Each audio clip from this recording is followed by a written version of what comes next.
Hey, what's up, everyone? Welcome back to the Relentless Project. If you've been listening for a while, you know what we do here. We don't just scratch the surface, we like to dig deep. We find the people who refuse to settle, the people who look at a ceiling and see a floor. We're here to uncover the mindset behind the success. Real people, real stories, real fucking life. Today I'm sitting down with someone whose life story reads like 3 different movies stitched together. Usually when we talk about a career path, it looks like a straight line. You go to school, you get a job, you climb the ladder. My guest today, he didn't take the ladder. He built his own. Imagine this. It's September 11, 2000. You raise your right hand to join the military, and exactly 1 year later, to the day, the world changes forever. My guest spent his early years as a weapons system specialist on F-16 fighters with the 421st Black Widows. He spent this time ensuring that when pilots went wheels up, they were ready to fight. But that's just chapter 1.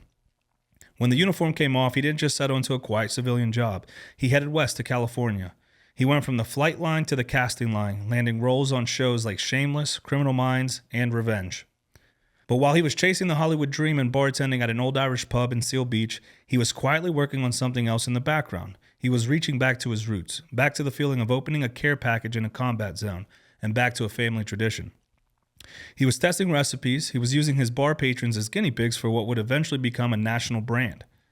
Today, he is the founder and CEO of Valor Meat Snacks. It's a service-disabled, veteran-owned business that isn't just about making the cleanest, highest quality jerky for athletes and fighters. It's about purpose. It's about patriotism. It's about writing checks to nonprofits that support the brothers and sisters he served with. He is a Jiu Jitsu practitioner, a storyteller, and an entrepreneur who proves that you don't have to be just one thing in this life. I'm incredibly excited to unpack this journey from the Air Force to the Irish pub to the CEO chair. Chris Prascus, welcome to the Relentless Project. You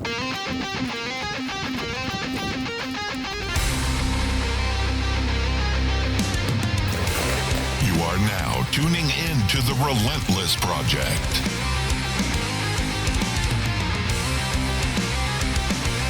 Real people, real stories, real life.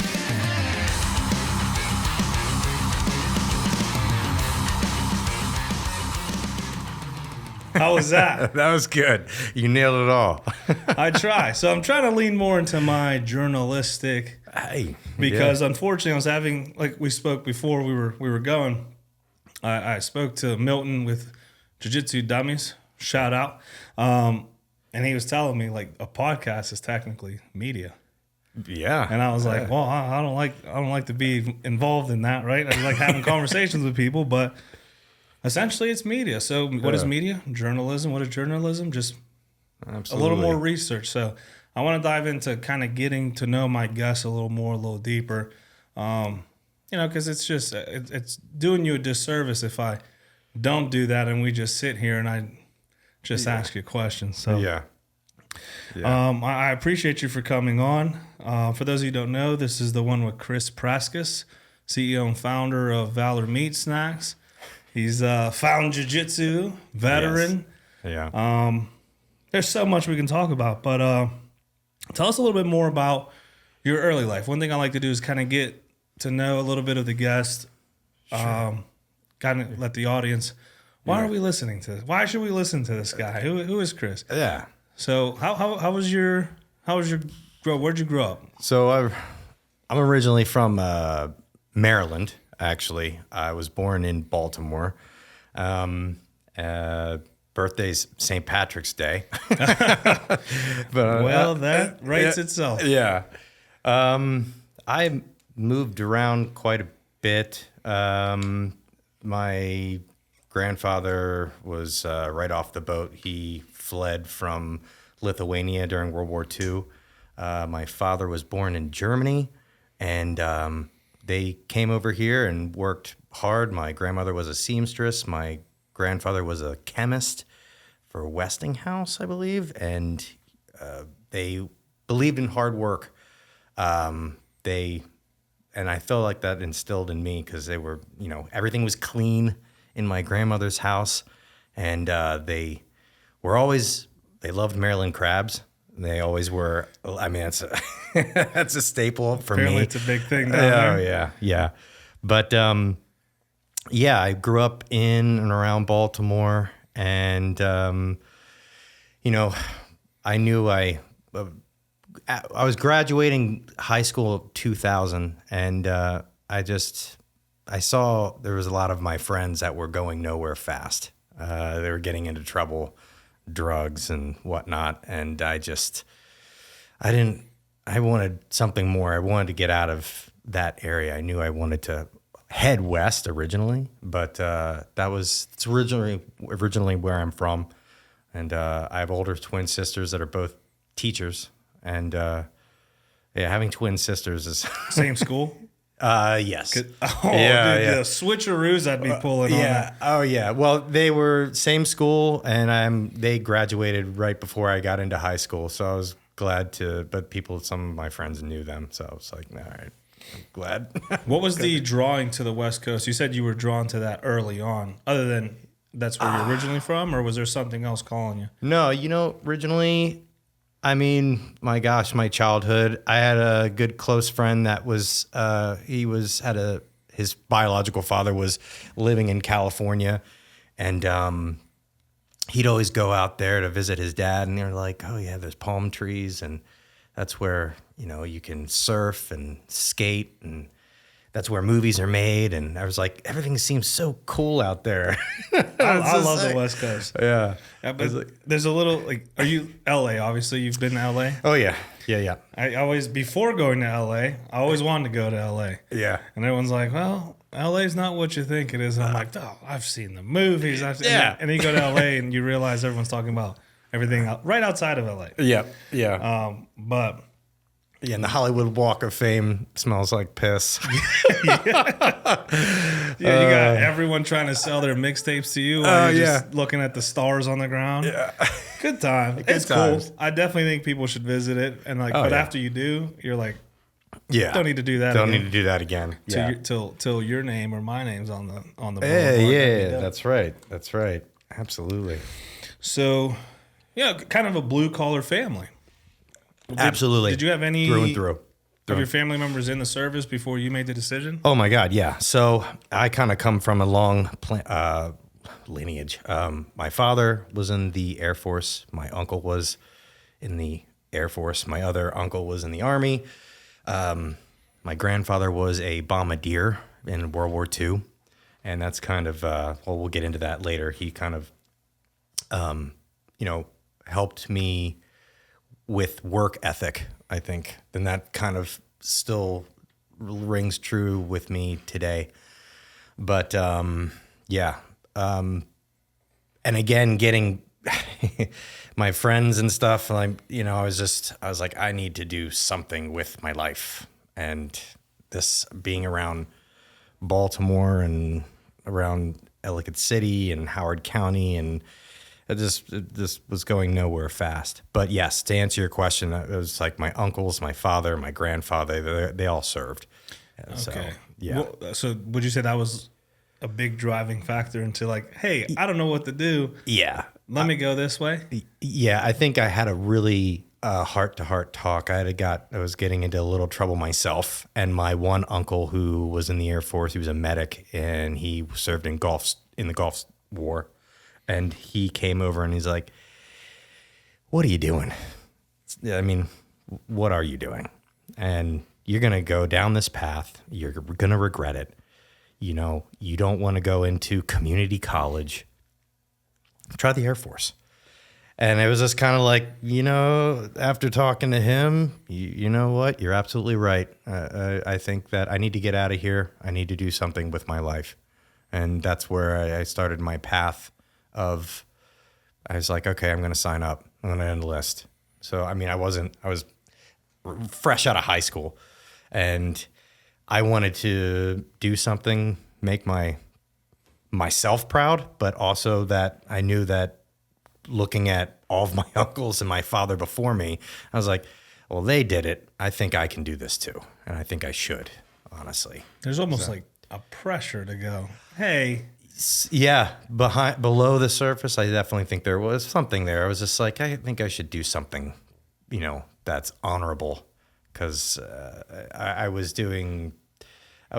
teaching like taekwondo to kids at like, the shopping center in the local area. And that was cool. But I wanted something that I could really sink my teeth into, pride in. And yeah, again, looking at my uncle, which I really looked up to a lot. My one uncle, Uncle Mark, that he set me on the path, and he kind of, he shot me straight, which I really needed at that time. And I feel like there's a lot of people out there, young kids, that like try it out, I'm a big proponent of, I think the military should be mandatory the first 2 years out of high school. I couldn't agree with you more. I will catch flack for that, but I will die on that sword. Yes, I will be there with you. I hear you. I think it contributed a lot to my mindset shift, going through basic, getting into the rhythm of things, and then realizing like the world is not about me. The world owes me nothing, right? Because I grew up humble beginnings, pissed off at the world. Why is this the hand I was dealt? Yeah. And then I started leaning towards the military thing, and I'm like, I wish somebody might yell at me. And I know a lot of people had that mindset going in, and how quickly did that change? Yeah. You served I was in the Guard. In the Guard? I was in the Guard. Let's slow it down. I was a guardsman. I'll own that. Like I said, I learned a lot, and it provided me an avenue of like, man, I kind of get the structure and discipline of the military, but I can still try to figure out my things. And so I think if you're going through that, like, I don't know if I can try the Guard, try the reserve, get your feet wet. You can always go full in. You can always dial it back. Absolutely. But I think basic was a huge eye opener for me because none of my family served. Really? Right. So they were farm owners in Puerto Rico. Really? So I was one of the first in my immediate family to go to college. I kind of like spruted out. Yeah. And there's a lot of kids I grew up with who and I've had conversations with them, that's why I can say this, feel like they have nowhere to go, or they had no opportunity. The military is the easiest way to break your cycle. Yes. It's hard. You're going to do a lot of hard things.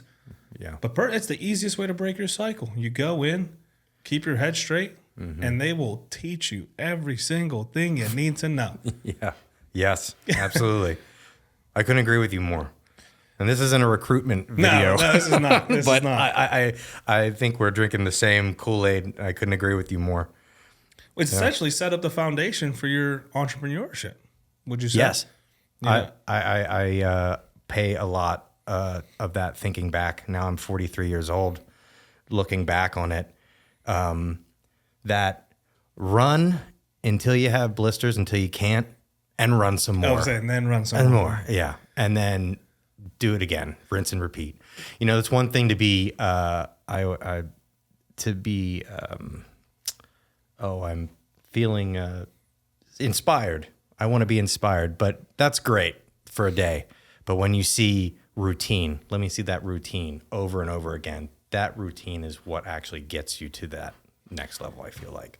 Well, and there's just so much learning and growth, and it's hard to picture. It's hard to understand when you're going through it, right? I saw this quote where a guy said, if you are going to watch a movie and you're super late, you show up, you watch the last 10 minutes of the movie, you see the happiness, the guy gets the girl, the hero wins, whatever it is, you see it, right? Yeah. And then you get permission to stay to watch the beginning of it. Mm-hmm. You watch this struggle that this character goes through, all these things that's going through, but you've already saw the ending. It's happy. Mm-hmm. So you learn and understand the struggle he's going through, and you're, this is going to happen because in the end, this is what happens. Or, it's crazy that he's going through this. In the end, this happens. You already know the ending. Mm. So you kind of dive into the movie a little deeper because you're not seeing it for the first time. With boot camp, there's a happy ending. Mm-hmm. You just don't understand what's happening when you're going through. When you're told to do an extra 2 miles, when you're told to carry this ruck for your partner because he's tired, and you're like, well, what the hell? Why doesn't he carry it? Well, because you're learning something, right? Or when you try to take a shortcut and you get caught, and now you got to do double whatever you tried to shortcut. Why? Man, this is unfair. The lessons that some of them are kind of crazy. I had a guy sweeping the sun off the sidewalk for a very long time. Like, what's the lesson in that? You learn it, right? No shortcuts. This is about a team. This isn't about you. I doesn't exist anymore. You learn all these lessons, but it's hard to see as you're going through it, such as life, right? Why am I in this season of down, or why can't I understand what's going on, or I'm doing everything right? Why am I not seeing the benefits of what I'm doing? It's going to work out. Yeah. Try to understand the lessons. If you can't, that's fine, but keep pushing forward. Remain relentless. Absolutely. We just turned into a recruitment video. Yeah. Anyway, back to the military. The year is 2000, right? Yes. Walk us through that year, because you enlisted in 9/11 of 2000. Yep. Walk us before that. You've made the decision to join. What's that process? Oh, well, at the time, I know I was really, to be quite brutally honest, I was not getting along with my parents at that time. I was getting into trouble. And I made the decision, I'm going to take me down to the recruitment office. And I followed again in my uncle's footsteps. I wanted to do Air Force. I thought I had this passion for flight. I was not a pilot, but I got to work with pilots and had the opportunity to what they call sit Rio in the back of the F-16 fighters. It's very uncomfortable. If someone knows like what a G suit is, and people that have flown know the pressure that it takes and that, but I wanted to get in the Air Force. I was becoming enlisted, so I knew I wasn't going to be a pilot, but I took the ASVAB, and my mother was reluctantly taking me down to, like, please don't go. And please, you're making a big mistake. Why don't we work this out? I'm like, no. My mind is made up. My mind is already there, honestly. And before September 11th, if there's listeners out there that know what going to an airport was like before 9/11, you could walk like a bus station right to your gate. You get off and get out, you print your ticket and go. And there was no security. You could just go right to your gate. And I remember my mom and my stepdad were walking me to the gate down to the Texas where everyone goes in for basic. And my mother's like, don't go, I have a really bad feeling about this. I'm like, stop, just knock it off. I mean, this is good for me. Trust me. No one believes this more than me, that I need this. That she's like, oh, I don't know. What if something happens and you have to go to war? And to this day, I swear, I feel like my mother jinxed it to that day. No, mothers have intuition. Oh, yeah. My mother, when she'll gloat about it, she's like, when I say something, it happens. I'm like, I think you're the reason. I think you're the reason. Yeah, Yeah, I tell you, that day, so September 11th, 2000, I left and arrived in Texas, Lackland Air Force Base, and started my journey. A year to the day later, I found myself at Hill Air Force Base, Utah, after all of my basic training and tech training. My tech training, I stayed in Texas and in Wichita Falls. And their claim to fame is the base was literally like a couple miles down the road from the actual Texas Chainsaw Massacre house that happened. I was like, okay. That's cool. That's cool. Next. I was like, okay, that's great. Found myself in Hill Air Force Base out in Utah. And that was, it was like, I remember that day, it was beautiful. I was looking south down the Wasatch Front on the flight line. And I'm like, oh, wow, I've been in exactly a year. Usually where they happen, where I don't know if it's the same, but usually when you're in active or military, you have to go through all of your tech training schools and get into the base before you can even start doing college classes. I believe that's the same, which makes sense. Basic AIT. Correct. And then you're at your first duty assignment, then you can kind of start taking classes. Because that's originally what I was like, well, I'd love to start some college classes while I'm here. Anyway, it was September 11th, then we were deployed not too long after that. So, And like the world changed. I personally remember, I think I was in like second grade, but there's people at our age that you can say, hey, do you remember where you were during 9/11? Yeah. Everyone knows Yeah. for the most part. I remember I was in my classroom. We had those big TVs that got wheeled out and then they were strapped on. Oh, yeah. I remember. They wouldn't toss over. And I remember my teacher got a call and you could just see her face go pale. She starts crying, but she's not hysterical. She just turns around, turns the TV on, and she's like flipping through the channels, and I see a tower. And all the kids are still like, we're just sitting in our desk. And we see that the other plane hit.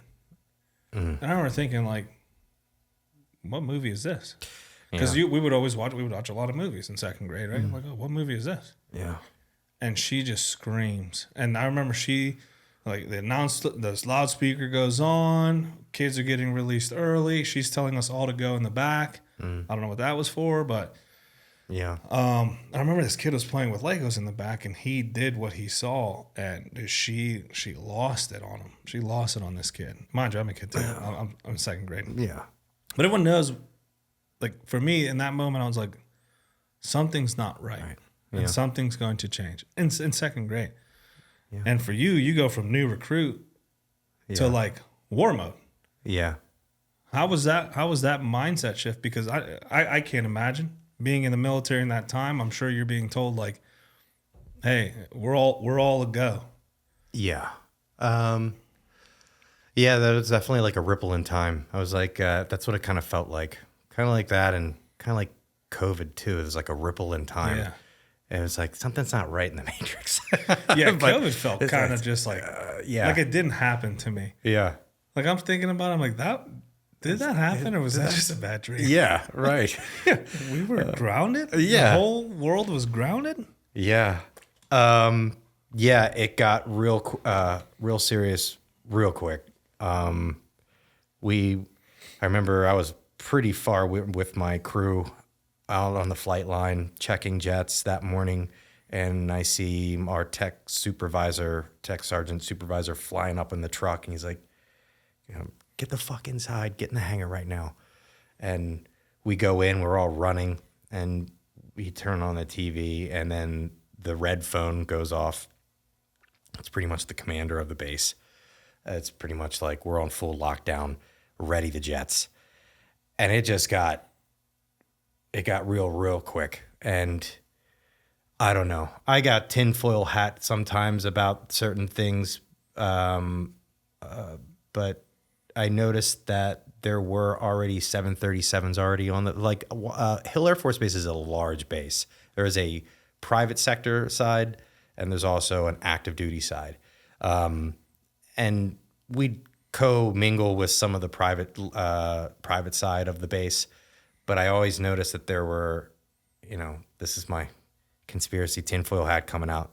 There are already 737s sitting on the flight line, one of the flight lines. And we happened to get on those. When you say private side, is that like...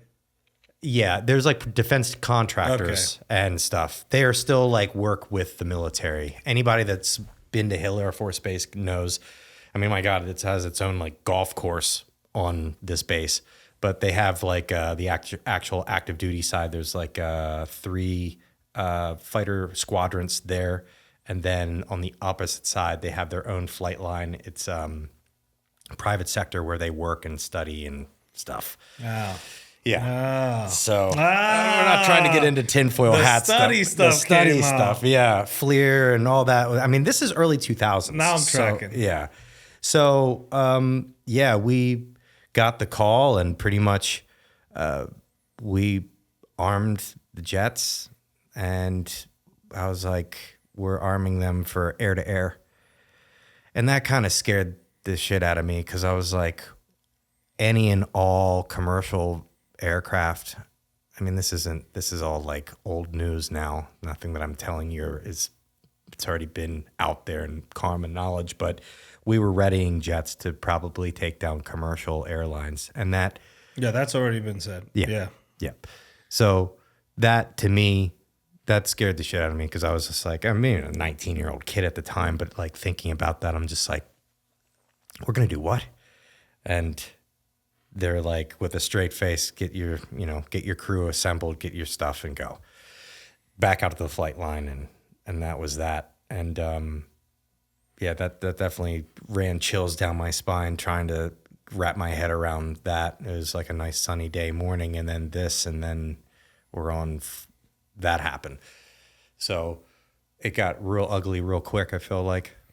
Well, there's 10 hats that say that plane that crashed in the field may have been.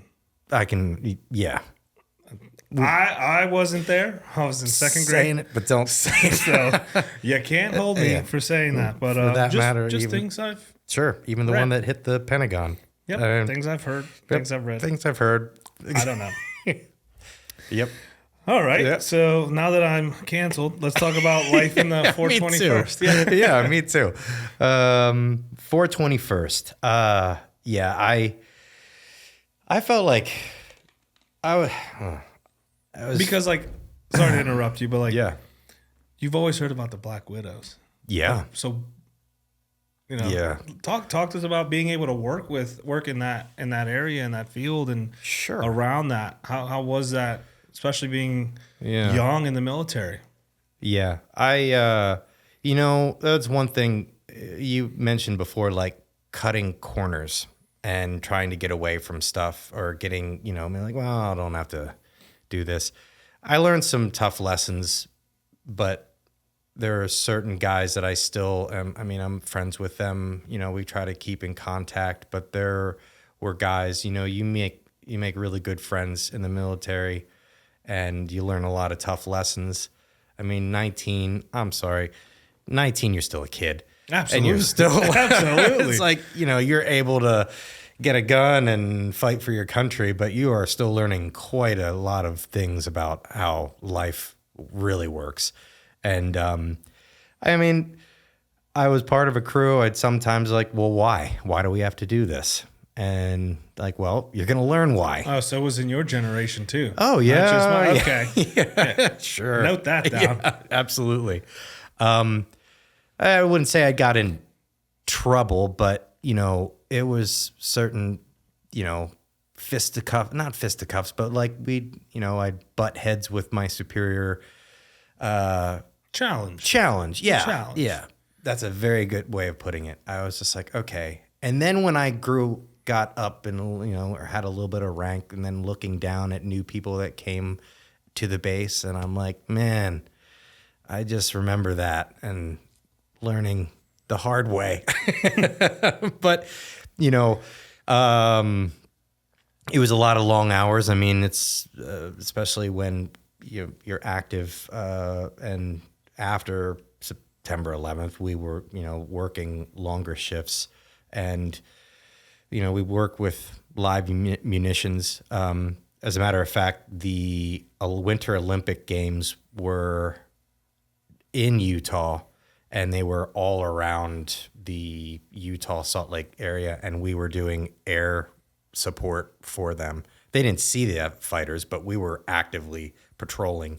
And you'd get these reports of, intel of like, this was spotted. And I'm like, Jesus, okay. If the layman or people don't know what's actually really going on in day to day, that, you hear about this stuff and everyone's all going by their merry way. Thank God we found that. And that didn't happen.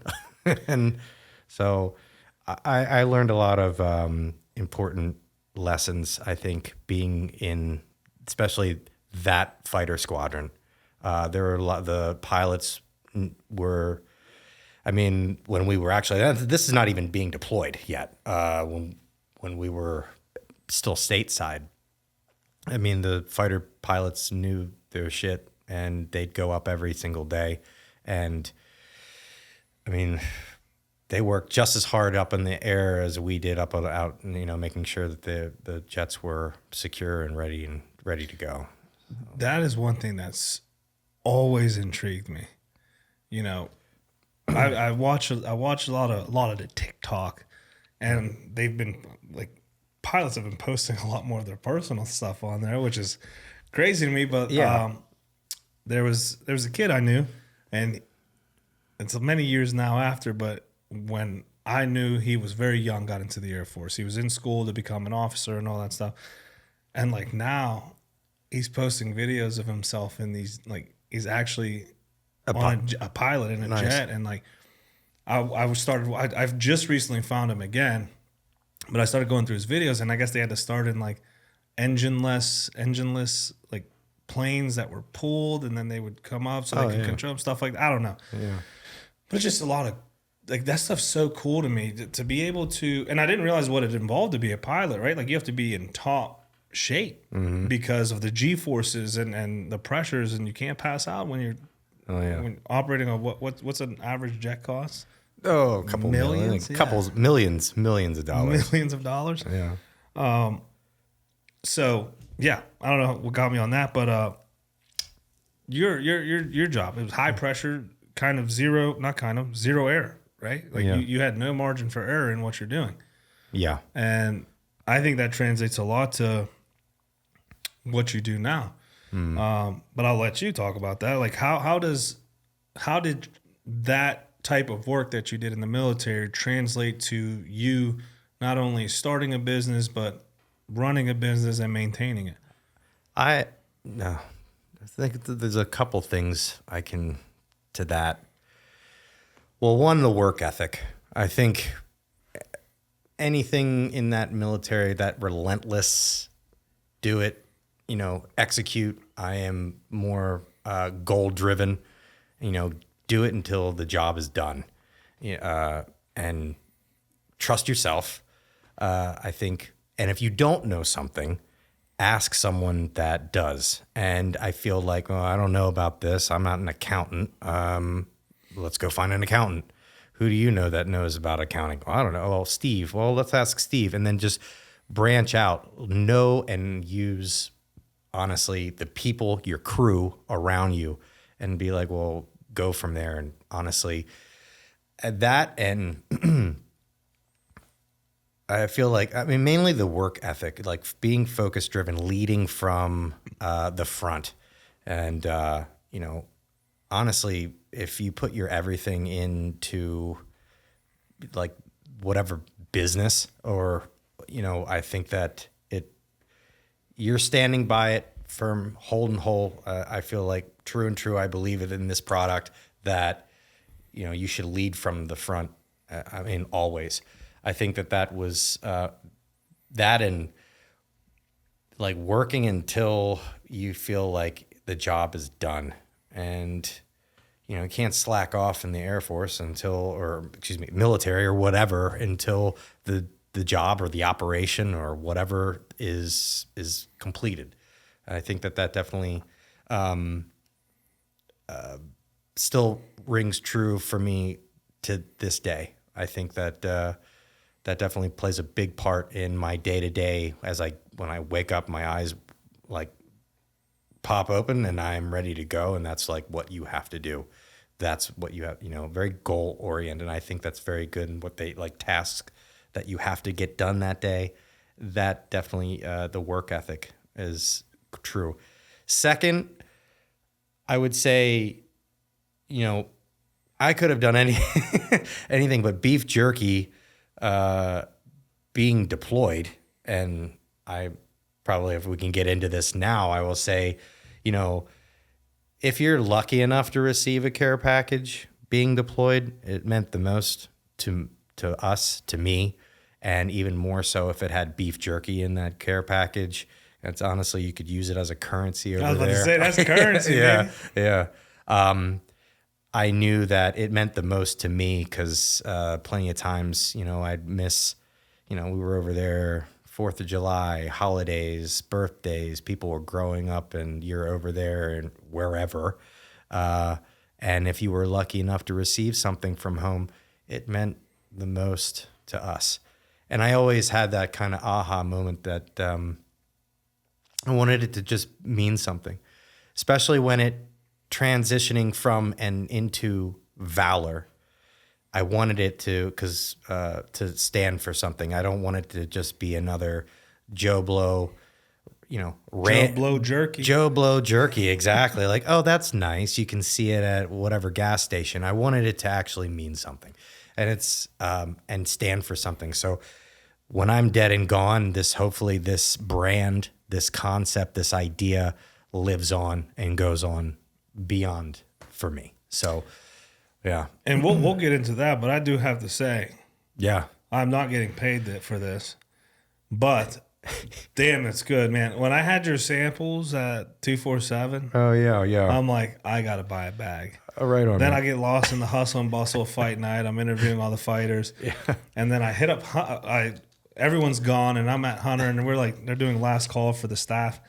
And I'm like, hold on. You guys still have this Valor jerky? He's like, oh no, he left. I'm like, no, he told me it was being sold. It was being sold. Right. He's like, oh yeah, our concession stands have it. Yeah. And I'm like, did he is that something he like takes with him? He's like, no, we should have some in the back. There you Where go. I go to the concession, I'm like, you got the beef jerky? He's like, oh yeah, we got it right here. Boom. But it didn't make it to the house. Oh, I good. ate it in the car on the way home. Awesome. Like, There we it's go. So good. So good. Thank you. We'll get into that. Well, I like to build to it, right? Like everyone's like, what's this Valor premium beef jerky, mission ready, original sitting on here? Yeah. But so you're in the military, and then so beef jerky is something that you were getting or you received in a care package, right? Yeah. What was the first? What was the significance of a care package? You kind of touched on it, but you mentioned some people may have not gotten it. Yeah. You may have received one. Like, what is that emotional in your mind? Like, what is the emotional attachment to this package that's coming from home? Oh man, that's it's sometimes you can get emotional. I mean, you're out there. I spent a lot of time in the Middle East, and I believe one of the ones that really kind of hit me was I got a care package like 3 weeks after my birthday, and my mother and sister sent me one, and it had like confetti and stuff in it, and I was just like, oh man, I'm not gonna cry. It's just like, oh, this, but it kind of like when you open the box, it kind of smells like home, and obviously jerky's in there, and what is it? Socks, Pringles, DVDs, and obviously jerky was like kind of like things that remind you of home that they usually send you, and that when people are away, and that kind of getting something like that, it really hits close to home.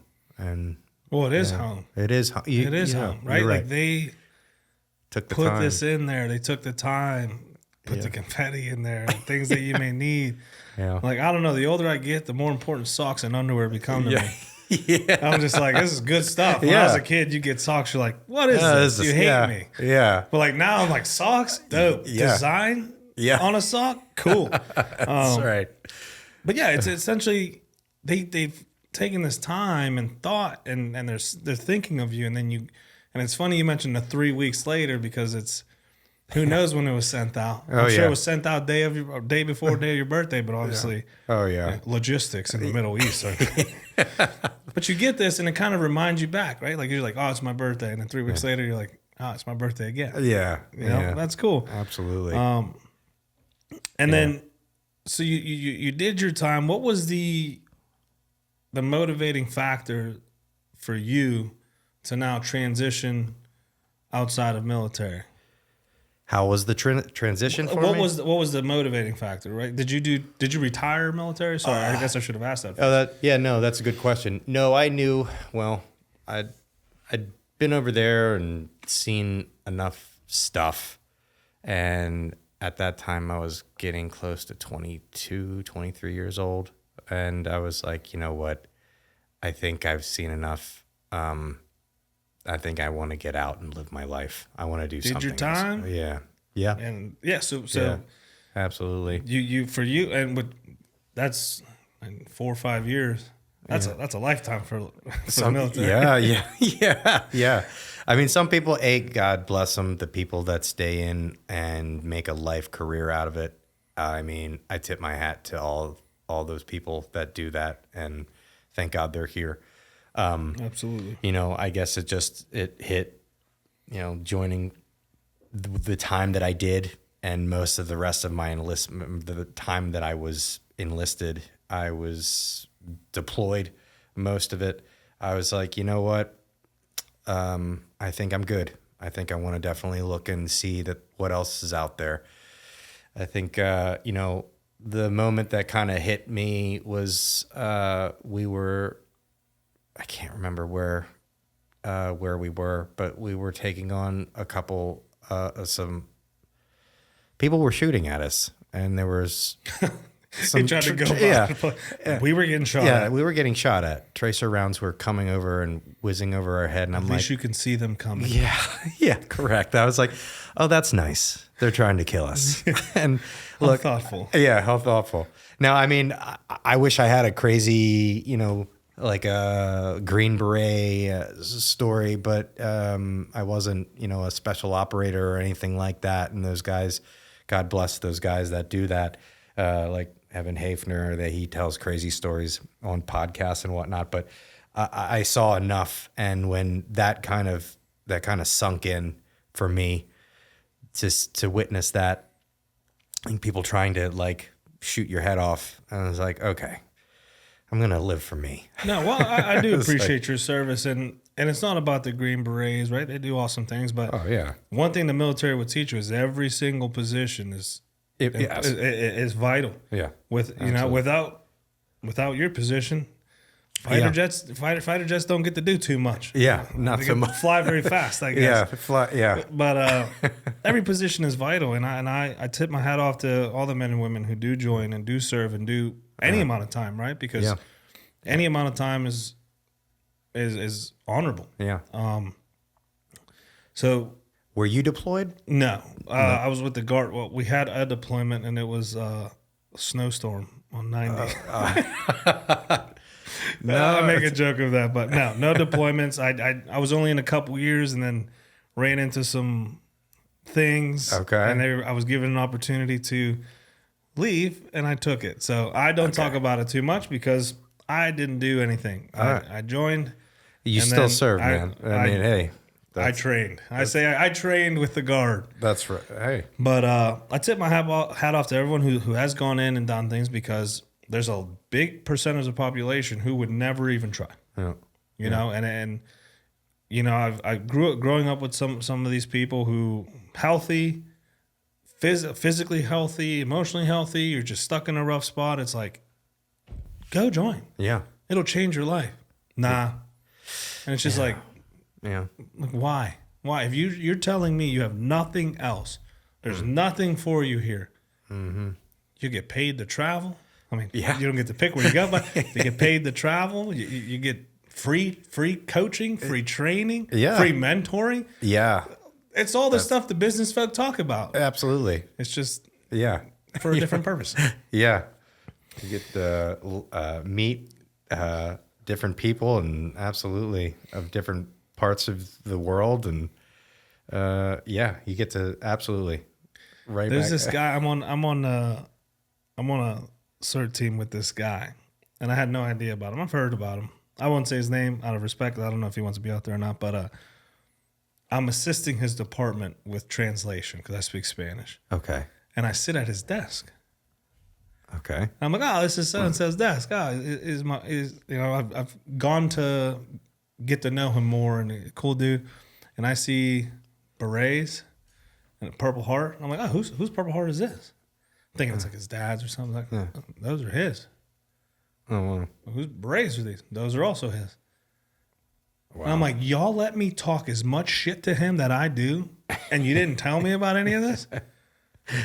I'm like, he's gonna know I sat on his desk. Like, these dudes are different. They're bred different. I literally get off his desk. I finish the translation, the interview. I leave. He texts me, "Hey, were you at my desk?" I'm like, "I fucking do it." Not to say that wasn't me. Yeah, I'm like, what? Like, he's like, "Well, you left me a Spanish note," and I'm like, "You speak Spanish too?" Like, of course. Of He's like, course. "Oh, I've had to learn." Yeah. So that to say, you never know of what people have done and gone through and been through and things they've done for this country. And then you make the decision to, okay, now it's the next chapter of my life. And you decide to go to one of the craziest places outside the military and the West Coast. Oh, yeah. Oh, yeah. What was that deciding factor? You know, it was, to be brutally honest, it was like a kind of like a childhood dream. Honestly, I thought that I was like, okay, I'd love to do this, take a shot at it. Drove across country with my wife, with a dog and a cat in the back of the car. There's a country song in there. Yeah, you could totally, yeah. Cut to, we get there, and honestly, I was bartending, doing little jobs here and there in and around like Southern California, Los Angeles area, and down into Orange County, and we lived in, you know, Huntington Beach, and I loved that kind of vibe. You know, learning, being by the water, it was definitely a big thing for me, especially growing up in and around Annapolis and Baltimore and being by the water. It really wanted to, and I've been in the desert for long enough. I wanted to be by the water, and getting to surf, that was awesome. But yeah, just I wanted to try to see what the whole acting thing came about. I was bartending, and you know, there's all bartending, you get to meet all people of different walks of life, and they're like, oh yeah, you should try out for this. I'm like, dude, okay, sure. I go and get a few, you know, start doing some auditions for certain little parts here and there. And the one thing, I will say this, you know, being on set, everyone has their job, and that reminded me. And there's a lot of guys that work on work on the crew that were you know, previous military experience, because it worked like a fine oiled machine. I was like the lighting, the camera operator, everybody had their job and make it look, you know, just so. You're literally taking the thoughts in my head and going with them already. Because I was going to say, how is it on set being, you know, in the military, everyone has a pivotal role that does this big machine together on set. Everyone has their, I've had producers on here, and I love the behind the scenes stuff. Yeah. And they're talking to me about even like there's a guy in charge of bringing food for the actors. Craft service. Yeah. There's everything. Everyone has a role. Yeah. And they have to do it and do it well. And it's really cool to see actually like them at their, you know, doing their job, hitting their mark and making it look just so. And I was like, oh, that's really cool. And again, a lot of those guys like that have been doing it for years did have experience in the military, and they did the same thing. Kind of came out there and worked on, you know, doing key grip work and like all the lighting and all that. It's really quite a big, like a fine oiled machine. Everyone's like a big crew, and how they work together. That's cool. And you can see where, you know, obviously the movie magic is like getting to see everyone like do their part. It's really, I really had much respect for all those guys. I mean, same with bartending. Yeah. Like I'm weird, I will admit. I will have a conversation with anyone. You know, I'm that guy at the bar. I'm not annoying though. Right? Like when it's full service, full go. This guy again. Like you want to have a full conversation with me, I got to attend to 1,000 people. Yeah. No, I'm not that guy. But when it's slow, I do ask a lot of questions, right? And then obviously the bartender has nothing to do at that moment. The glasses are clean. There's no patrons there. They're just standing around. I'll spark the conversations. Like you have the bus people, the bus persons. Persons. We got canceled one time already. Oh no. But you know, they have a pivotal role. The bartenders have a pivotal role. The servers have a pivotal role. The manager has a pivotal role. Like, how did you notice the organization you learned in the military starting to apply to not only the movie sets, but like your bartending job too? Because you went from this, you went from this organized, structured military life to the chaotic LA nightlife. Yeah. That, I mean, I just want to take a second to shout out a few companies who've believed in me. These were one of our first official sponsors, so huge shout out. Today's episode is proudly sponsored by Carbo Jewelers, established in 1997 on the values of honesty and integrity.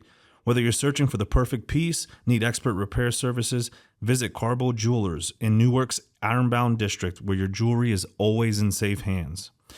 This episode is also brought to you by Continental Jewelers, proudly serving Hudson County, New Jersey since 1964. Whether you're seeking a timeless piece or need expert repairs, they've got you covered. Visit Continental Jewelers, your trusted source for all things jewelry. You can find them on Instagram at Carbo Jewelers or online at carbojewelers.com. Lastly, big shout out to Carbo Trading. Besides coins, precious metals, and jewelry, if it could be traded and collected, he's probably got it. They can be found on Instagram at carbo.trading. You can find all of our sponsors out online on our sponsor page at therelentlessproject.com. yeah, everyone had a job to do. We worked at a few fine dining places. I'd say fine dining, but also I really liked the gritty Irish bar, but everyone did their job. Everything had to be cleaned and make sure it was presentable, and everyone was like, you have to restock. You have to make sure that everyone is doing their job, because, there's nothing worse than like a pissed off bar patron or whoever that's, like, I ordered this 5 minutes ago. Like, 5 minutes? It's like, okay, calm down. But, there was a few places that I worked out there that,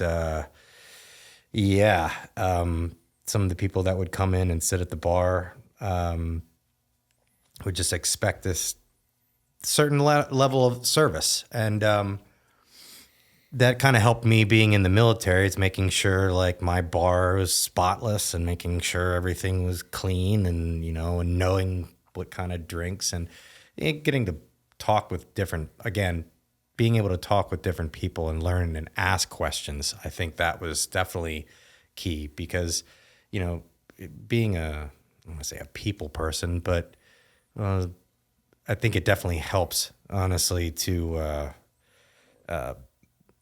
asking questions is definitely, it's big. Well, as a bartender, you have access, like you said, yes, to an array of people. It got you the connection into the film industry, and it kind of was a catalyst to Valor. Yes. Yeah. Right? Yeah. No, absolutely. Like, how did that come? I'm that kind of guy too. No matter what position I'm in, I'm always looking for, like, how can I foster relationships, network, build, right? Because the end goal is to provide for my family, to be comfortable, and to give back. Yeah. I can't give back anything I don't have. Yeah.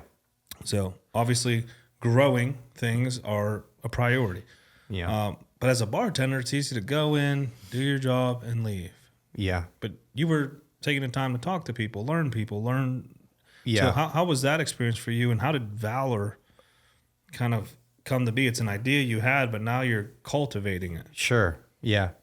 I think, especially bartending, when you talk to people, you can know when someone's bullshitting you. I bullshit all the time. Yeah. Yeah. I'm in the oil industry when I'm at a bar. Okay. Yeah. I like that. I like that. Your bullshit meter gets really fine tuned, and you can really talk to people like, okay, this guy's. How many bartenders knew I was bullshitting? Yeah. I don't know. Depends on what you drank, I guess.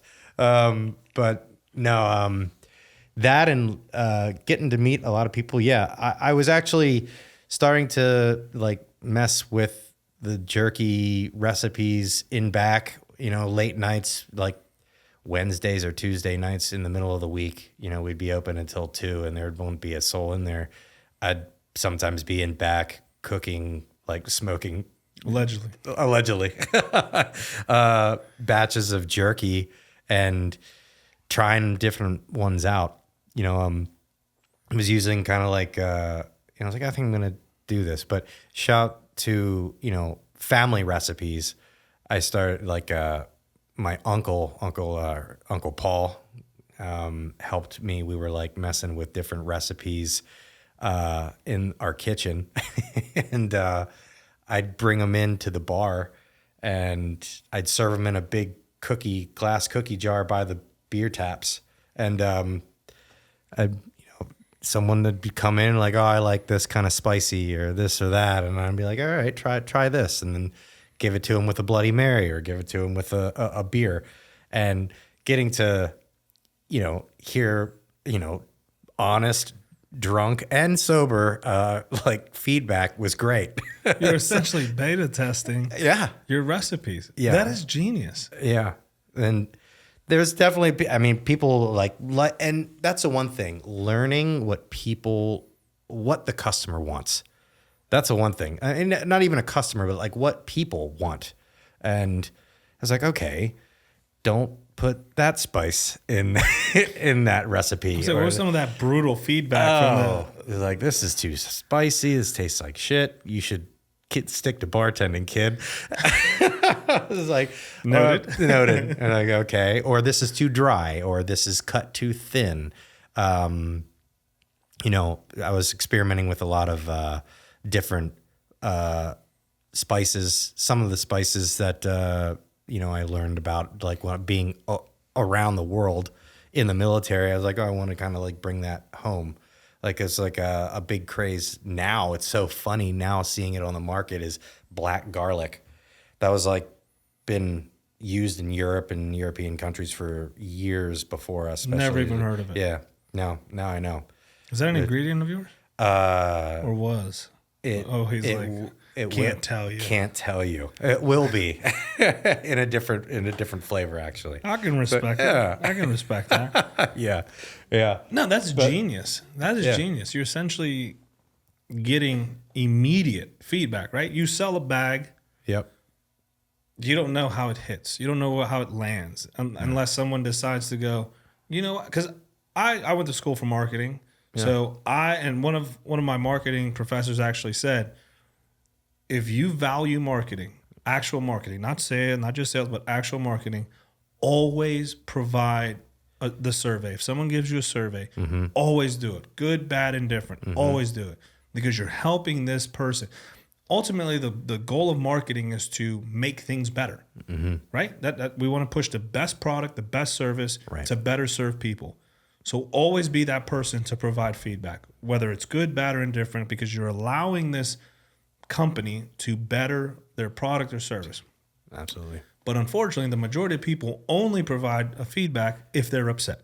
Yes, that's so true. It's like, I'm so mad, I'm going to provide.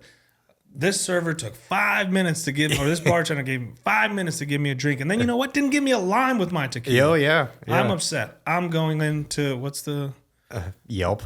I'm going into Yelp and he's hearing it. Yeah. Like, not a lot of people go, you know what? This was all right. This was good. Yeah. I would change this, but that's me personally. Yep. No one would go in and provide a 5-minute survey, 10-minute survey. Absolutely. It's important to do that. So you were getting immediate feedback there. Yeah, absolutely. I got it down and I was honing the recipe into the very first one, and I was kind of basing it off of an old kind of like family recipe. But in California, right up the 605 is the Hoi Fung Sriracha factory, and they take tours. You can take a tour, and at the end of it, there's a novelty shop. I went up there with my uncle, Paul, and we go through the store. I was like, I put sriracha on everything. That's just me. And he's a cultured white man. Yeah. I don't put sriracha on anything. Right. I was in Texas, and you get a water, and they put what's the? It's blanking me, the powder. It's like a spicy salt. Oh, tahini? Tahini. Yeah. They put tahini on your water. Yeah. I'm like, yeah, what's going on out here in Texas? Stop. Right. But different areas like different things. Sure. So you're a big sriracha guy. Was that one of your first ingredients introduced? Or? Yes. But it was kind of funny because my uncle and I go to this novelty shop, and you can buy anything, shirts, whatever, all sorts of shit with sriracha in it. Anyway, I see this I guess someone had to do a sriracha beef jerky in the novelty shop. And I'm like, oh, I can't wait. Yes, this is what I've been waiting for. we're driving back down the highway and I'm ripping into this bag and I'm all excited. And I put it in my mouth. I'm like, man, this tastes like shit. It's like, this sucks. This sucks. And, it was like me and Uncle Paul was like, you know what? I think I could do this better. And we were talking about the old family recipe originally for smoking ribs, making it softer and slower smoked, making it a softer kind of jerky. And, I started messing with different marinades and, using the bar patrons and people that would sit at the bar, to see where, and I finally got it honed in, which was nice. And this was even before I even actually had it in a package. I was actually having it in a glass jar and like strips of jerky. And that was a whole nother thing. Like what does a HACCP plan mean? Like, oh, you need insured, you need all this different stuff and my, Uncle Paul was like, you should do it. He was actually in the Air Force too. He served in the Air Force as well. He's one of the other uncles. And he's like, you should do it. You should start this. Just do it. What is it going to hurt? All you can, worst comes to worst, you can fail and BK the business, but you should start doing your own little jerky on the side gig. I was like, okay. We all need an Uncle Paul. Yeah, we all need an Uncle Paul. Because how many people would tell us, like, are you sure? Is a lot involved? Jerky? How much money are you going to make? And it's like, oh, yeah. Oh, that's a kind of a funny story because I was coming home from the bar and my wife was like, you're making a lot more money and I'm like, oh, yeah, the jerky's going really well. And she's like, well, what if someone gets sick? And like she said, knock it off or go legit. And that was kind of like a moment I was like, okay, learning how to do all of that stuff. Like, where do I start? How do you get it packaged? Like getting an actual kitchen to make it. And then here's the thing, when you're working at it, like a dehydrator or a smoker, and that's fine for like you and I to make like a batch of. But when you extrapolate that recipe into like 100 bags, 200 bags, they have to scale. Yeah. And that was like learning that. And who do I talk to for that? How do I? So getting the recipe was down and like the bar patrons was excellent. I'm like, okay, this recipe, it's like set in stone. That was like my first move. That was like great. Then what was next? Learning the whole business aspect of it was like, I don't know. I didn't go to school for business. I just was a military guy and trying to bartend and do this stuff on the side. So it was just like a learning curve was very steep. And so what was the motivation to dive into that? It's very scary. I don't know any of this. Yeah. I didn't go to, because school is the ultimate metric for if you're going to succeed or not, right? Yeah. Like I didn't go to school for business. Now I have to learn all the facets of business in order to make this thing happen. So, because a lot of people would be like, oh, I'm not, let me learn business first and then I'll do this. You just dove in. Yeah. Right? And I heard a quote. You have to be a disaster before you become a master. Oh, I like that. That's true. I would use that all the time. Yeah. But like mine was always, you don't have to be great to start, but you have to start to be great. Absolutely. Yeah. You know what? To be brutally honest, I flipped over the best, the jerky that I liked. I flipped over and read distributed by. I looked them up and I called like the actual source, like, hey, how do you make your jerky? And just ask questions. I mean, to be just concerned customer. Yeah. But to be brutally honest, like I'm looking into making my own jerky. And honestly, I forget the gentleman who actually answered the phone that one time, but he's like, well, you got to do this. Then you got to do, are you insured? Where are you making your product if, you're making this, and learning what like a HACCP plan is and all that. And hazardous analysis critical control point booklet is like all that stuff is like, it's kind of like your blueprint of how you make your product from start to finish. And it has to be made in a set actual commercialized kitchen. and making sure that you're not making it in your tub in, your garage or something somewhere where someone doesn't get sick, which makes total sense. But learning all the ins and outs of that I just started at the bottom and just grew and learned what kind of packaging you need, because there's different kinds of levels of plastic, and if your jerky or whatever the product is could rip through it, you're screwed. So you have to make a certain mil of plastic and all the different ins and outs of it. I was like, okay. So it was a learning curve for hell, but I was just like, honestly, I said go. I didn't tell you to stop. So that was just pretty much, and it was all me. It was just like, how do I learn this? And I just had nothing really to lose. I was just, I knew I didn't want to just bartend for the rest of my life, which is nothing wrong with that. But it was just like, this is fun. It was really fun. And learning all of this was every day. It was like, okay, what's next?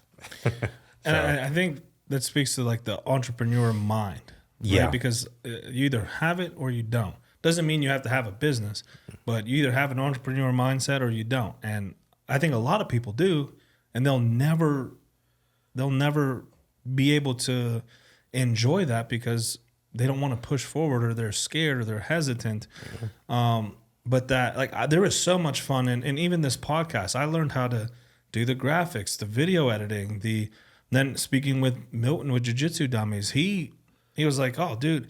And it's also good to surround yourself by like-minded individuals. Absolutely. He's obviously at a different level that I'm doing it. Yeah.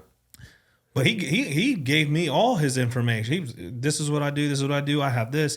Here, let me send you these. This is what I started with. This is what I'm due now. I'm like, dude, you just saved me like 4 years of research and experience. Yeah. Like, how can I apply this to what I'm doing? So putting yourself in those positions also help, but having that mindset of growth and learning, right? Because with growth comes learning. You have to learn to grow, or you don't do much growth. I think a lot of people need to explore that more, and you made that decision to explore. Yeah. So Valor. Yes. Huge word. A lot of weight on that word. Yeah. What pushed you to Valor, and what does Valor mean to you and to the brand? Oh. Well, it's a very, very good question. I honestly, it really goes back to why I first kind of fell in love with jerky, what beef jerky kind of meant to me in the first place. And when I was really dependent on it, it reminds me of being deployed and getting a care package. If I was lucky enough to receive that care package, it really reminded me the most of home. And I wanted it to stand for something. I didn't want it to be just again, like some kind of Uncle, Joe Blow's beef jerky, like I said. I wanted it to stand for something. Now, honestly, the Valor name, I wanted it to stand for how I see it, as a true product made from the best ingredients for people that really push themselves. Not just military, but athletes, people that want a really good, honest product. And I mean, I can see the Valor name expanding into other facets for sure. But that was like the core, the crux of it was I wanted it to stand for something because, again, when I'm dead and gone, I hope that this lives on. I think Valor, to have Valor in anything you do, as you should, if you're set out to doing something, whether it's a business or to be a fighter or to train in that. And that's where I feel like I have tipped my hat to fighters and people that go that extra distance, that are routine and like just committed. That's what it should stand for. And I wanted it to mean something. And that's where I think it comes from. It stems from, for sure, for me. And how does clean jerky, right? Because there's other brands out there, and sure, I've seen a lot of, like, one thing I look at, especially the older I get, is the ingredients. Yeah. Right. And Yeah. If there's ingredients I can't pronounce, I'm like, okay. Yep. So how does your clean jerky, the Valor jerky, how can that apply to the fighter, to the person who's trying to push and do something outside their wheelhouse and expand? Absolutely. I really wanted to get down to the basics. So, I mean, I had another beef jerky company that was really, really successful. And it was kind of worked out in a way that I wanted to rebrand it anyway. I wanted to start over. And there were, case in point, there were some ingredients in that product that I wanted to get away from. I wanted to, and we're such in a movement, like you said, of people looking at and being cognizant of what they're putting in their bodies now. There's a lot of stuff that goes, through the FDA and whatever that are like, oh, it's fine. But it honestly, if you really pay attention, there's a lot of crap out in our foods that is not good for you. Yeah, it's like, oh, you won't die now after you eat it. Yeah, but you'll be riddled with cancer. Okay. But yeah. So I wanted to kind of go back to the basics, and it was a perfect opportunity kind of launching this brand and starting this. I'm like, you know what? I want to make it a true product for, not just the beef jerky enthusiast, but like, who is actually eating a product like this? An athlete or someone that's just likes a meat-based protein snack, or podcasters. Yeah. Anyone, hunters, people that are out there on the job that can grab this. I didn't want to make it with, I wanted to steer clear of nitrates and nitrites, lots of preservatives, lots of heavy, salts and whatnot that, that's great for shelf life, but it's not great for your body. So I wanted to make sure that I took all of that stuff out of there. Wanted to make it a true, like the original flavor it's a harder, tougher jerky, but I feel like I'm getting back to the basics, because the soft stuff is great tasting, but it kind of could leave a film in your mouth. And, that's where I kind of nerd out on this. Like, okay, what's in it? What makes it taste this way? The texture and all that, making sure that, I didn't sacrifice taste, but making sure that it's a good product, a good protein. I wanted to make sure that it's on the front of every bag, you get 10 grams of protein in every serving, and it's straight, clean cut meat.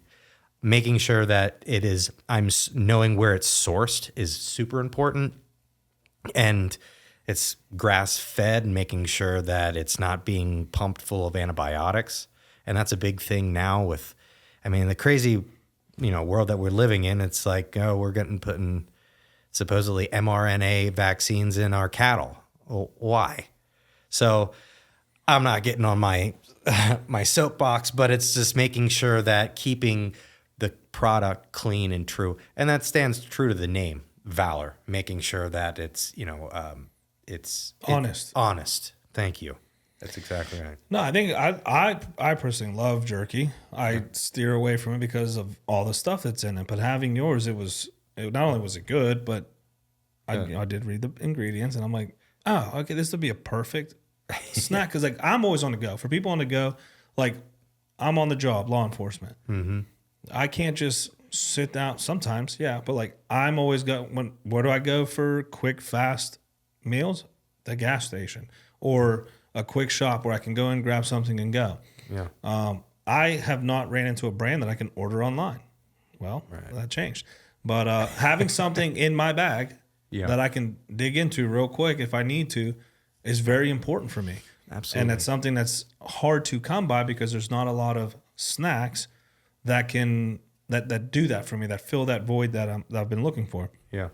That being said, I do grab energy drinks.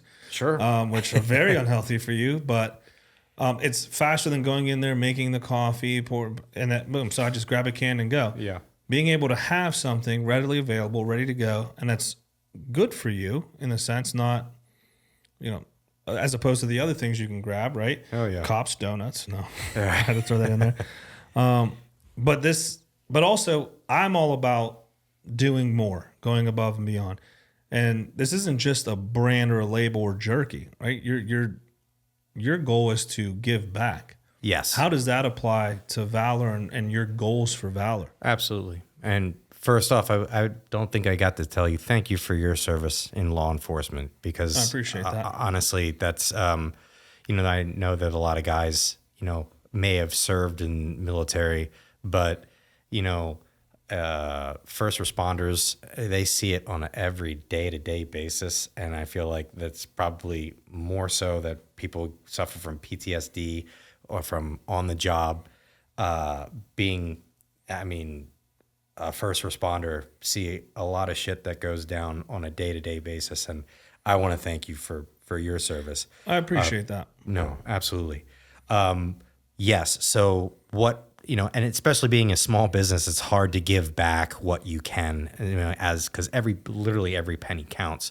But yeah, we stand by, like, a portion of our proceeds goes to nonprofits that help veterans, first responders, as well as where they actually there's nonprofits out there that take shelter dogs out and train them to be a certified service dog for a veteran or first responder in need. So it's like, I like to say it's a win-win-win. I mean, it helps dogs. If you can't get behind the military, if you can't get behind law enforcement, it actually helps dogs. So honestly, that's what I like to say. But there's a lot of good behind it. I think that it's for people that serve and, for everyone, but it's for a good cause. I can't stress that enough, and you said it earlier, like, you want to provide for your family and you want to, obviously make a living, but also give back. And that's what I wanted to do myself as well, making sure it's a good, clean, honest brand that gives back. It's for good. And that's where, again, going back to the name, I take Valor in that, and that's what it should be about. See what you did there. Yeah. Smooth. Yeah. How does Patriot Paws play into all of this? Because I see you have here premium dog treats. Yes. So with that, the facility where I make the product, and honestly, it kind of came forward where there's a lot of great nonprofits out there. There's so many great organizations that do wonderful things for veterans and first responders, but also dogs as well. And I have learned a lot from, there's therapy dogs out there that save lives as well. But there are great organizations that take dogs, like I said, and train them and give them another lease on life. And I wanted to make a product that I thought that might be confusion. If I made a Valor dog treat, I could see people grabbing it off the shelf and be like, "Oh shit, I bought dog treats." Now, for the dog. For the dog. Yeah, dog. That's right. Yeah. But I wanted to make it kind of stand by itself. It's a Patriot Paws, being very patriotic. But honestly, I wonder what gave it away. Yeah. The flags. A couple of them on there. Yeah. But that's pretty much what it's very, there's synergy there, but also it parallel to Valor, where it's a clean, it's human grade. So you and I could actually eat it. It's like a jerky for dogs, but honestly, it's my tipping my hat to giving back to those organizations. Yeah. Yeah, and that's something you decided to do. You said it's small business. Yeah. You're already thinking big business mind. What was the deciding factor to implement that day one? The dog treats? The giving back portion. Again, it goes back to my time in service. There were some interesting times where I never received a care package, but there would be like a church group or something from Michigan or wherever that donated a nice care package for our deployed squadron, or, just a thank you. And there were that giving back and saying thank you. Hey, we want to thank you for your service. I just wanted to make it. I wanted to give back. That's honestly. I mean, I always wanted to see where I could help. There's so many people out there that need help. That I just think where could we set ourselves apart? Because there's a lot of jerky companies. There's a lot of different companies out there. But I just like, hey, this is for good. And this is actually, this is what is me. Well, it's purpose driven. Purpose, absolutely. Because now it's not just you. It's, hey, I have a community responsible. Yeah. I'm responsible for a community because I've put this into my. Absolutely. From day one. So I think it's very important to do that. And same with me, right? Like this podcast doesn't make me a lot of money. Right. But I give back in ways I could, right? I when fighters come in here, I understand they're putting a lot of money into their camps and they can't pay for promotions. They're seeking sponsorships. They're seeking people to help them in their journey, right? How can I do that? Yeah. I can give you video. I can give you promotional materials. I can graphics, whatever I can, you know? And one day I hope to be able to be like, hey, how much is your camp going to cost? Boom. Here you go. Because I want to see you succeed. That's the goal. Yeah. You know, veterans who come in here, like, I would love to be able to like, hey, your brand is, you need to start, boom, here's this to help you push your startup. Yeah. That's the goal. Until then, you can only give back what you can. And I think going in with that mindset initially is huge, not only for your brand and pushing yourself, but also motivating you, right? We talk about motivation versus discipline. Mm-hmm. There's days where you need that extra ump. And if you're sitting here and you're like, man, this brand is not for me. It's for all the guests who come on here. Yeah. Well, now there's a little more I have to do, even on the days I don't feel like doing it. Yeah. Because it's not just up to me. Yeah. So it's huge.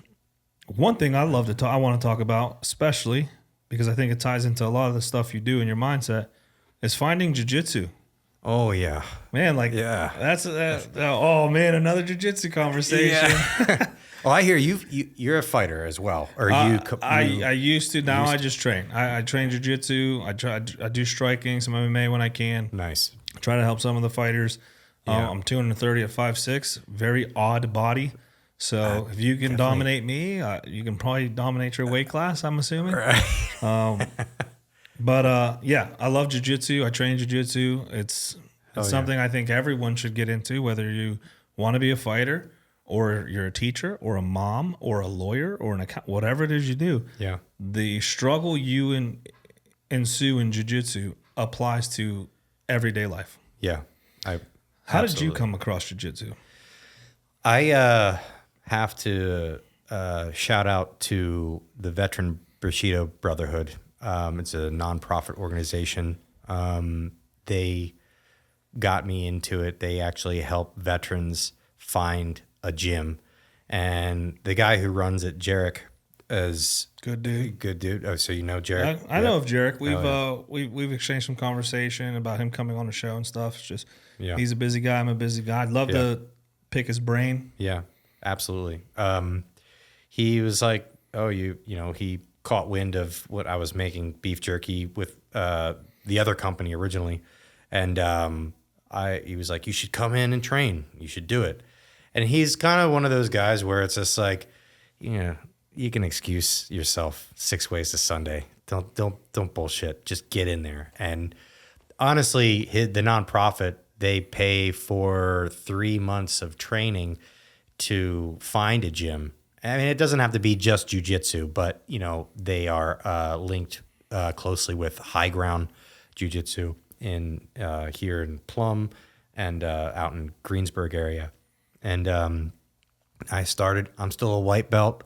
I suck, but it's the hardest belt to get, man. The hardest belt to get is the white belt. Yeah, but honestly, the group mentality, I'm so hooked. I'm just like, where have you been in all my life? Kind of that feeling.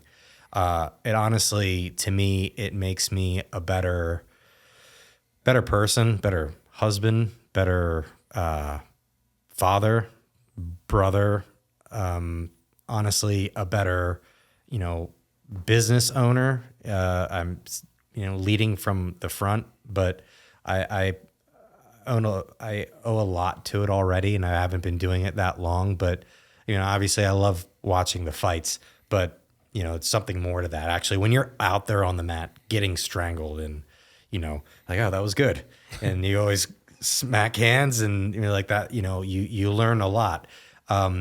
Being humbled from that perspective, honestly, I feel like I'm humbled quite frequently. yeah, me too. But honestly, eating humble pie, that definitely, I feel like, I don't know if it's changing you on a chemical level, but I tell you, I remember the first few classes, I'd sit there and stare and my wife's like, "Are you okay?" I'm like, "Yeah, no, I'm not." But I love it. I was like, I just met a bunch of people that could kill me. Well, and that's the beauty of jiu-jitsu, right? Like, Yeah. I'm coming with you, and I'm trusting that when I tap you, you are not going to break my limb anymore, or Right. you're not going to choke me unconscious. Right. Right? It's one of the few martial arts that you can train at 100% Yeah. relatively safely. Yeah. Right? Like your arm is around my neck, and you're applying a pressure for the goal of rendering me unconscious. Yep. And right before I get there, I ask you politely to stop. And you willingly stop. Yep. Yep. Dude, there's something to be said in that alone. Absolutely. There's something to be said in that alone. Yeah. And jiu-jitsu humbles you because you go in there, you may be the biggest, but you're no longer the baddest. The quote unquote nerd who plays video games all day will now rearrange your limbs. Yep. Will now fold your clothes with you inside of them.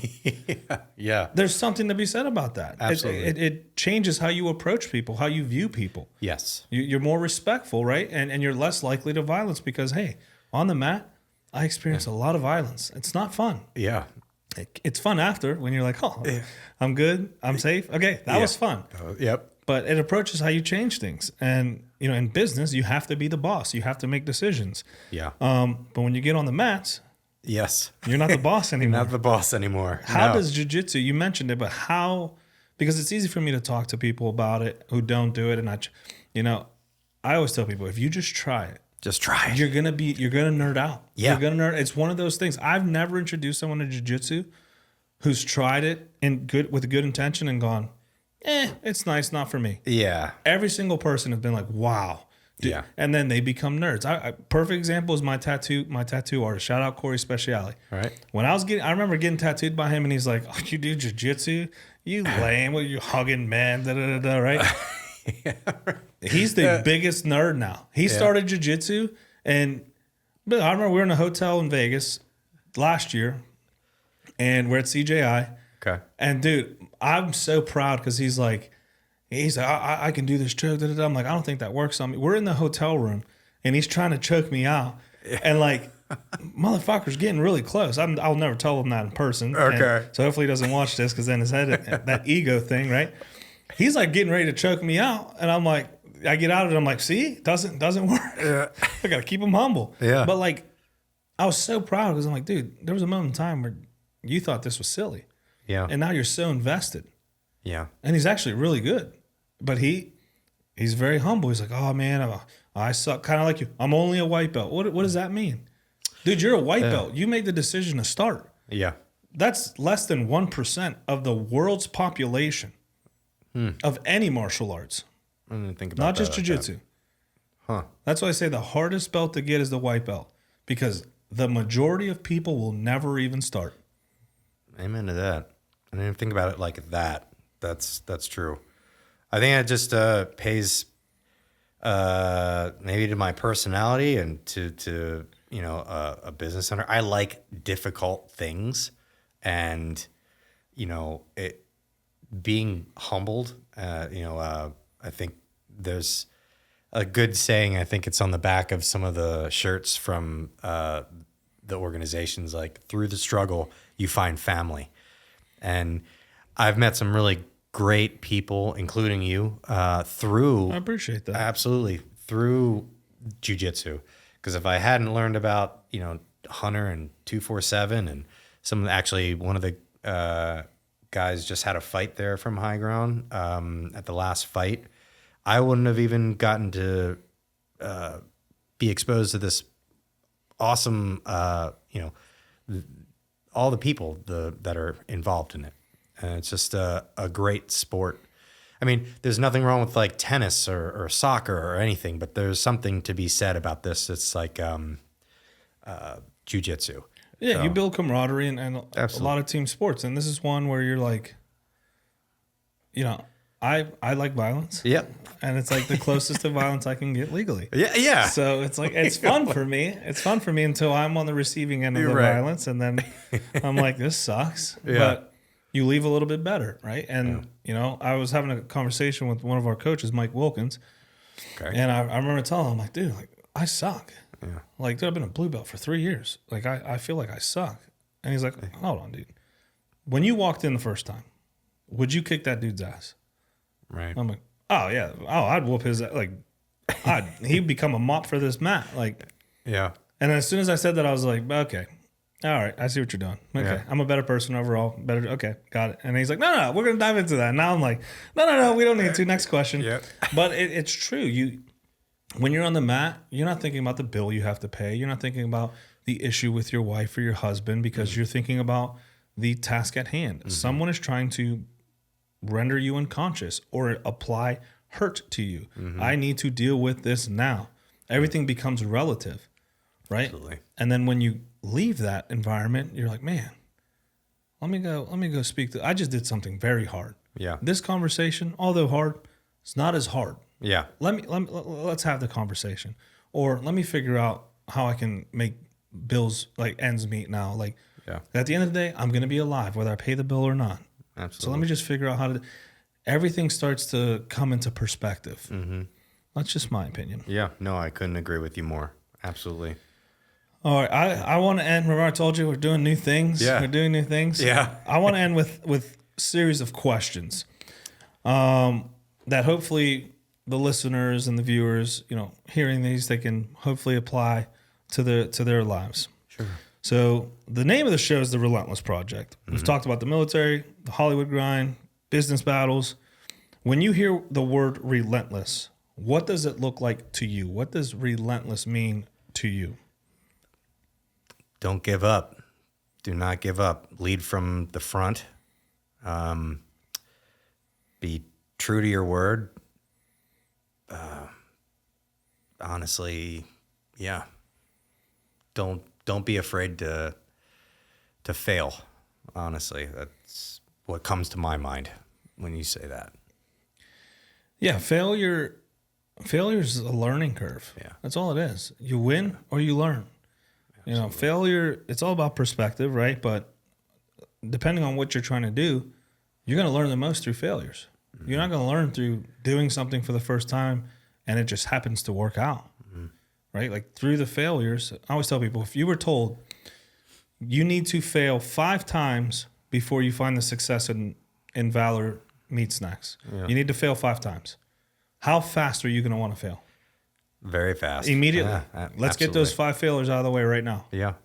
Yeah. But that's life. Life is a series of peaks and valleys. You got to go through the valleys to get to the peaks. And guess what? The peak is so much better when you come from the valley. Absolutely. Next question. If you could go back to September 10th, 2000, the day before you enlisted and the world changed, you have a beer with your younger self. What is one piece of advice you'd give him for the road ahead? Oh. I would tell him to keep your head up, your nose clean. Keep your head down. And Tough questions. Tough questions. They're meant to be. Yeah. They're meant to be. They're meant to, Jeez. because this isn't just for you. This is for the people listening. yeah. Right? And we've all had that decision that changed our life. Yeah. And we made it through. If you can go back and share like a piece of advice that to younger self, what would you tell that person? I'm asking you at home. Think about that. I'm asking you here. yeah. What would you say? Honestly, it's going to be okay. You might think it is the end of the world, but you always can find a way. Absolutely. Where there's a will, there's a way. Yeah. That's what they say. Yeah. Oh, yeah. We see the success now, the packaging, the brand, the CEO title, but life obviously isn't always a highlight reel. Was there a specific moment between leaving the military and launching Valor where you almost quit? And what kept you in the fight? Kind of touched on this, there's like, speaking of peaks and valleys, I did have another business before that, and it was going really well. Unfortunately, it was a tough lesson in that, where I really thought that we were doing really well. I was actually selling to the actual military, was one of my accounts for that brand. We were selling worldwide to all the bases, and we were doing really well. Unfortunately, we weren't aligned, and I had to go my way and he had to go his. And at that time, I really had to, it was humble pie there, because I really was like, is it worth me? I put my everything into this. I started this company. I put my everything in it to walk away, or to, I wouldn't say walk away, well, to walk away and start anew all over again. That was such a tough pill for me to swallow. Like, can I do it all over again? The thing is with me was I learned to have those relationships that stood the test of time, that, there were points where I was just like, I don't know if do I have it in me to do this all over again, to start from scratch. From peak to valley. Yeah. Oh yeah. And that was a big one. Well, and that would have been an easy moment to be like, this I just wasn't cut out for this. Yeah. Let me do something else. Yep. Yeah. Well, I appreciate you for staying in the game, because I really appreciate the Valor jerky. Absolutely. And this, you kind of touched on this, but this kind of wraps it all up into one. You didn't name the company Chris's Jerky. Right. You named it Valor. 10 years from now, when people see that bag on a shelf, what do you want that word to represent to them?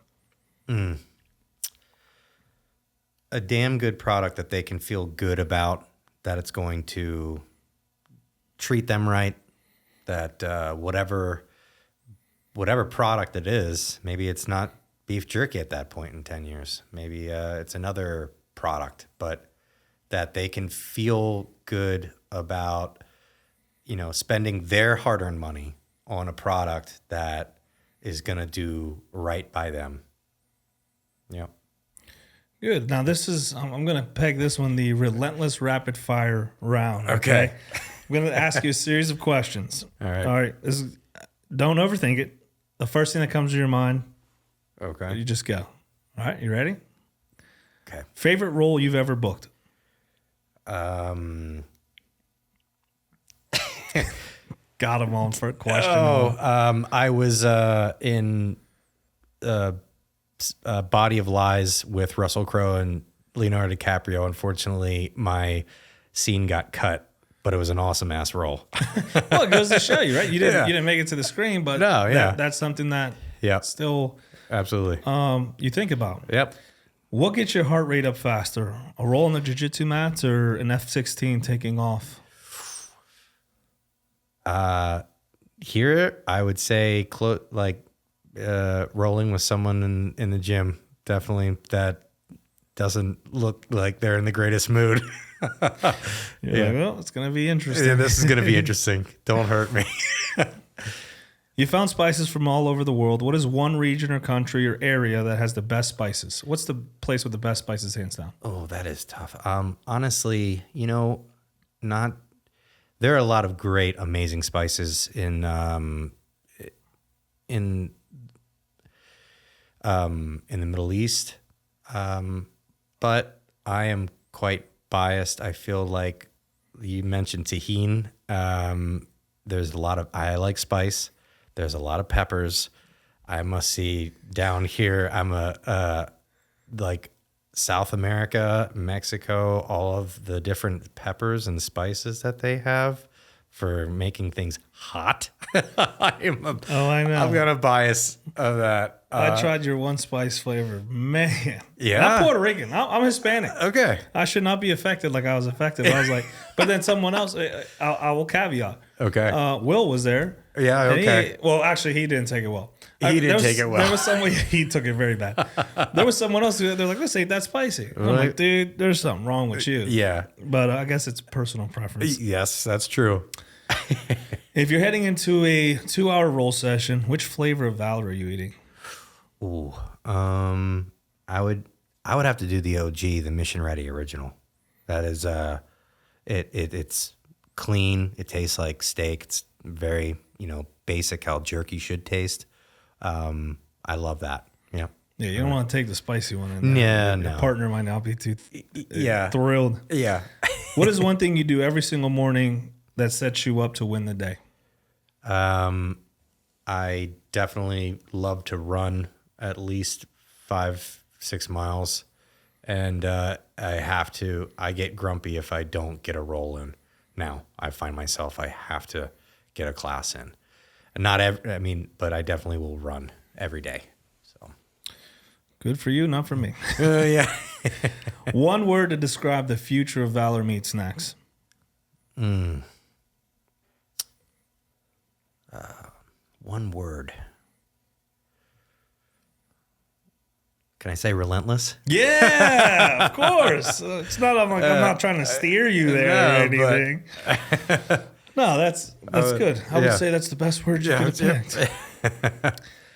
Well, where can people follow you online if they want to follow you or kind of get to know more about Valor Meat Snacks? Sure.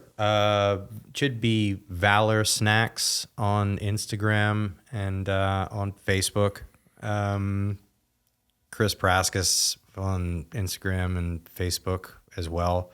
But I do a lot more with the company I'm more, they can check me out on the Valor Snacks website. Do a lot of stuff on Instagram right now. And yeah, we're leading into the new year. We'll hopefully get some great content. I'm excited. I really definitely want to work with, there's a lot of great fighters out there that you said sponsorships and whatnot that I'd love to speak with because they have that relentless kind of drive. I love that. That's what the brand's about. So, yeah. That's what this brand's about, too. Go figure who'd have thunk of that? Well, bro, I appreciate you for sharing your story from, the military to the business world. It's proof that you have a mission and a little bit of grit. And with that, you can build anything. Yeah. And that's to the people listening. And for those who are listening, if you want to fuel your body with something clean and support a brand that actually gives a damn about you, our veterans, and just your overall well-being, go check out Valor Meat Snacks. We'll have the links on the websites, our social medias, his social medias. So definitely go check him out, give him a follow, and that's all, brother. I appreciate you for coming out. Thank you so much for having me, man. Of course. This is the one with Chris Prascus with Valor Meat Snacks, and we're out. All right. Later. Hey, what's up, everyone? I appreciate you for tuning into this episode of the Relentless Project. Go and follow our social media pages online. We're on Instagram, X, YouTube at Relentless PRJCT. If today's episode taught us anything, it's that greatness isn't given, it's forged. I hope this conversation sparked a fire in you. Don't settle for average. Don't wait for permission. Go out there and execute. I'm Ish. This is the Relentless Project, and we're out. Stay relentless. Later.